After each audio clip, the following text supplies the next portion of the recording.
इनके लबे रंगी की निछावर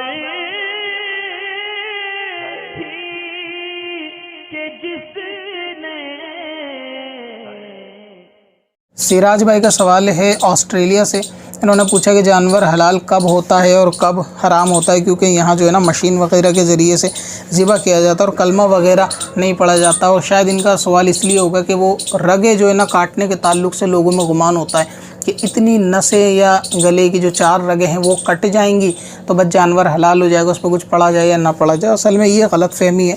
जानवर उस सूरत में हलाल होगा कि किसी भी ऐसे हलाल जानवर को कि जिसको ज़िबा करना शरई एतबार से दुरुस्त हो, उस जानवर को अल्लाह तबारक व तआला का नाम लेकर अगर ज़िबा किया जाएगा तो वो जानवर जो है वो हलाल होगा। इसके अलावा अगर अल्लाह का नाम जानबूझकर तर्क किया जाएगा, उस पर नहीं लिया जाएगा, तो वो जानवर हलाल नहीं होगा।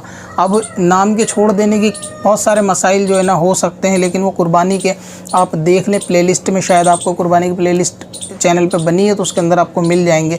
तो ये कि बिस्मिल्लाहि अल्लाहु अकबर कहकर अगर जानवर को ज़िबा किया जाएगा, बिस्मिल्लाहि अल्लाहु अकबर, तो वो जानवर ज़िबा होगा। नहीं, अल्लाह ताला को उस पर नाम लिया जाए, बिस्मिल्लाह उस पर पढ़ी जाए, उसके बाद उसको ज़िबा कर दिया जाए तो जानवर जो है वो हलाल होगा। इसके अलावा जानवर के ऊपर नाम लेना तर्क कर दिया जाएगा, जैसा कि आपने लिखा है कि ऑस्ट्रेलिया में ऐसा होता है कि मशीनों में जानवर डाल देते हैं और वो खुद ब खुद ज़िबा होते हैं, उसमें ना कोई नाम ना कोई कलमा कोई ज़िक्र नहीं होता।